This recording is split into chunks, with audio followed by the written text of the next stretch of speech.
pahinga muna tayo after ng ating mga pinag-iikot-ikot dito sa bahay. And ito si Zion. Gising na gising pa rin. Nanonood ng Astrobot. Yan. Kanina ang pinapanood niya ay Blippi. Yan, iba-iba, bawat oras ang kanyang kinahihiligan. Anyway, dito muna tayo magkwentuhan habang tayo nagpapahinga. And yun, naalala ko nga pala, since malapit na mag-end ng December, ayan, syempre, may mga bagay-bagay tayo na dapat asikasuhin. Kasi kapag na-miss natin yun, ay sayang din yung benefit pa sa atin and opportunity. So, may mga na-share na ako sa previous vlogs about yung aming investment sa TFSA and then sa RESP. So, yan. Sinamahan muna tayo ni Zion at ayaw niya mag-isa daw. So, yan nga, no, balik tayo. Nakapag-open na tayo before ng TFSA and then RESP. So, sa TFSA nga pala, you can calculate yung contribution mo kung kailan ka dumating dito sa Canada na 18 years old ka na. So, kami, kahit nag-18 years old na kami before, pero since dumating lang kami noong 2022, doon lang mag-i-start mag-add yung aming mga contribution room. So, kung na-miss naman namin yon, hindi kami nakapag-open kasi ng TFSA noong 2022, 2023, 24, ngayon lang kami 2025 nag-open, okay lang yon, ma-accumulate yon, and yun yung pwede naming ilagay sa account namin sa TFSA ngayon. And then, ngayong 2026, nga pala, yan, magkakaroon tayo ng additional contribution room na $7,000. Yan, malaki-laki din yan and yung counting yan, each person. So, kung mag-asawa kayo na dumating dito sa Canada, ayan, may kanya-kanya kayong contribution room. So, pwede siyang, yung asawa nyo maglagay ng TFSA niya and then kayo rin. So, on our part, inuuna ko muna yung sa akin and hindi ko na i-share kung magkano na yung exact figure na na-contribute natin kasi hindi ko alam alam niyo yung minsan, sa Filipino culture, baka kasi ang dating sa ibang tao pag napanood nila yan, mayabang or whatever. Pero kasi kami, sa amin ni Alwin, kahit maliit or malaki, parang gusto namin i-share for information ba. Pero para safe na lang tayo, yun na lang muna mga unang videos yung lalagyan natin ng figure. So, nakita nyo naman kung magkano inaligay natin. Pero, hindi na namin ikukwento kung magkano yung mga sumunod naming nailagay and kung magkano na yung TFSA natin. Maybe, next years or next time natin ma-share or kung kailangan pa ba, 'di ba? Pero at least makwento lang natin yung kagandahan ng TFSA. Kasi kapag may TFSA ka dito sa Canada, yung money na yan, hindi lang yan nakasave. Like kasi, 'di ba, pag nilagay niyo yan sa savings account niyo or checking, napakaliit lang ng interest na pwedeng ibigay ng bangko ninyo. Kumpara kung ilalagay nyo yan sa individual stocks, napakalaki ng opportunity na mag-grow ng money nyo ng mabilis na panahon. So kami, hindi kami bumibili ng individual stocks, pero nag-invest kami sa ETF na nagtatrack ng S&P 500, yung Canadian market, emerging markets, and other Asian market. So, ang ginagamit namin or yung binili namin sa TFSA account ko is yung XEQT.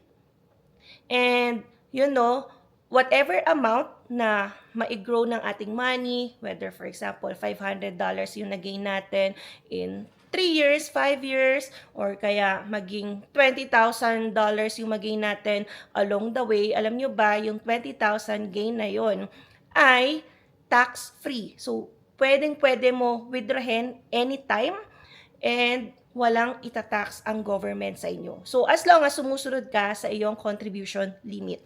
So, iba guys, kapag naglagay ka sa RRSP. So, yung iba kasi nagtatanong bakit hindi sa RRSP kami unang naglagay. So, meron namang RRSP si Alwin sa work, pero ako kasi wala. And then, yun nga, inuna ko yung TFSA. Kasi, syempre, yan, since nag-umpisa lang kami dito sa Canada, hindi pa ganun kataasan ang ating sweldo. So, mababa lang ang sahod natin. Yung RRSP kasi, the best yan gamitin kapag tumaas-taas na ang ating sahod. Kasi, whatever amount that we contribute sa RRSP, magiging tax deductible yan. Pero guys, ang wag nyong kakalimutan dito, kapag nag-withdraw kayo sa RRSP, taxable na yan. So guys, yun, di ba?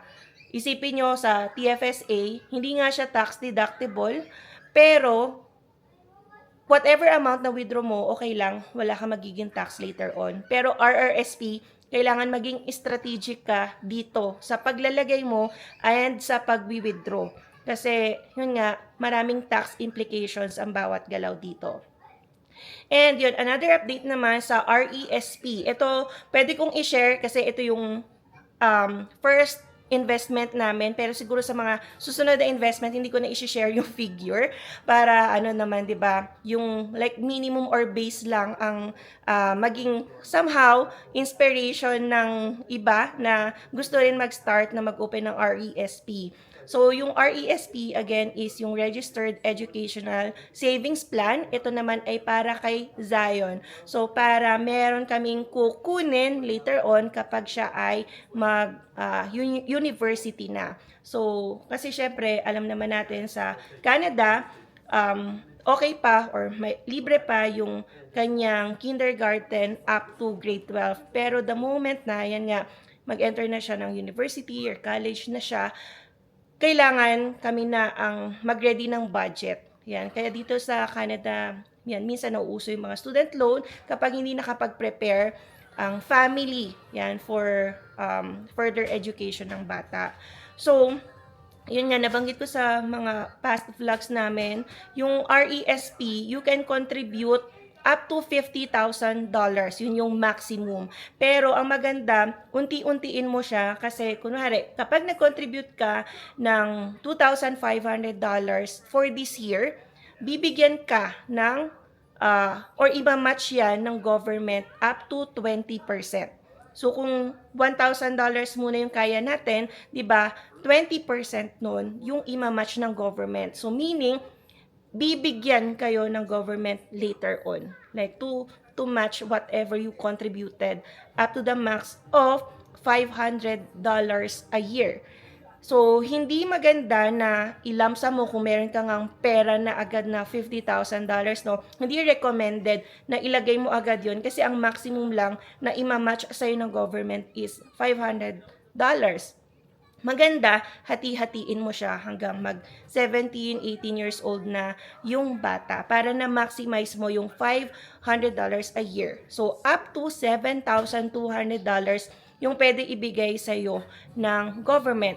So, kami, nagsimula na kami sa RESP ni Zion and we are grateful kasi God provides talaga na na-maximize namin ang RESP contribution for this year and for the last year. So, 1 year lang yung pwede mong i-backtrack every contribution ha. So, meaning, kunwari, pwede kaming 2.5 ngayon, di ba, para mabigyan kami ng 500 ng government.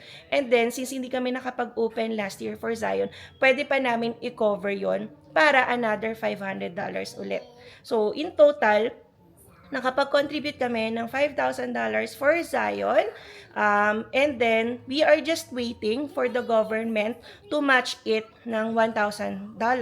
So, ang update sa amin ng Wealth Simple ay dadating daw yon in 8 to 12 weeks. Yan, sila na yung magpa-process on our end. Yan, wala na kaming gagawin. Basta i-deposit lang namin whatever amount that we can deposit. And then, sila na yung bahala sa kung ano-ano mang papel na kailangan nila isubmit sa government para dumating sa account namin yung $1,000. So, I mean, yung $1,000 na yun, idadagdag yun sa RESP, hindi sa amin. Kasi ang purpose talaga nun is para sa bata. So, take note guys, hindi pwedeng withdrawin ng basta-basta ang RESP compared sa TFSA na anytime pwede nating withdrawin kasi 'di ba ang goal ng RESP is for kids' future education. So, the moment na hindi mag-aral si Zion or kung ano mang maging reason later on, no, pwede nating makuha ulit yung kinontribute natin. Pero yung growth nun, pag winidraw natin, magkakaroon tayo ng 20% penalty from the government and kukunin ng government yung mga na-match nilang contribution. Yan kapag hindi natin na-serve yung purpose for RESP. So, goal din natin syempre, 'di ba, na mag-aral si Zion. Pero at least hindi tayo magiging talo. Whatever happens naman, syempre hindi natin alam kasi kung ano pwedeng mangyari sa future. Pwede natin at least bawiin yung ating na-contribute. And then kung may growth man dyan, mababawasan lang yon ng 20%. If ever naman din na mag-proceed si Zion, syempre yun yung goal na mag-aral into college or university, yan, unti-unti kaya natin na mai-withdraw yung perang na-contribute natin, naging grant ng government, and yung naging growth ng pera. So, meron nag-comment sa amin before na nahihirapan daw siyang mag-withdraw sa RESP kasi medyo mahigpit daw yung kanilang bank, nanghihingi ng proof ng enrollment or whatever para mai-withdraw yung pera. So, I cannot speak for other banks kasi yung RESP namin ay nasa Wealthsimple. Basta ang nabasa ko and based sa research ko, as long as yun nga nag-aaral yung bata, you can provide yung proof ng enrollment, and pwede kang maka-withdraw sa RESP mo. So, yun guys, no, wag nyo sayangin yung contribution room nyo for this year. Maganda umpisahan nyo na para at least nag-grow na rin yung money nyo, whether RESP man yan, TFSA, and then RRSP. You can open an account na kahit hindi na kayo pumupunta sa bank. You can also use yung Wealthsimple na ginagamit natin, and you can use the link down below. Yan, kapag nag-open kayo ng Wealthsimple using the link below, ay makakatanggap rin kayo ng additional $25 bonus. Kasi kapag pumunta lang kayo sa Play Store nyo or yung sa Apple app nyo, hindi kayo makakatanggap ng $25 kapag doon lang kayo dumiretso. So, use our promo code para pare-pareho tayong may $25 bonus. Ayan. So, yan, tulungan lang. Basta maganda makahabol kayo ngayong December, no, bago mag-change ang taon. And, yun nga, pinakamahalaga din yan gawin for FHSA. Kasi yung contribution room nyo, di ba, maganda mag-accumulate na. And ang pwede lang kasi contribute nyo for years prior is up to 1 lang. So maganda mag-open kayo ngayon kahit walang ilagay na pera, guys.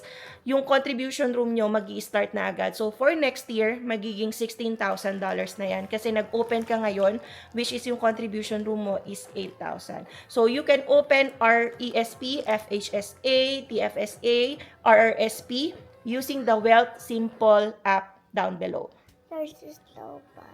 Yeah. So, guys, lobat na raw kami. Kaya, sabi ni Zion, i-charge na natin. So, hopefully, nakatulong ang ating video na to. Again, this is not a financial advice. No legal advice is given. Kami naman ay nag-share lang ng aming mga nare-research, yung mga ginagawa para rin hopefully makatulong sa ating mga kababayang nag-uumpisa dito sa Canada.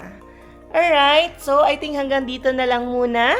We'll see you again on the next one. Peace. Peace na daw nung sabi ng kokak.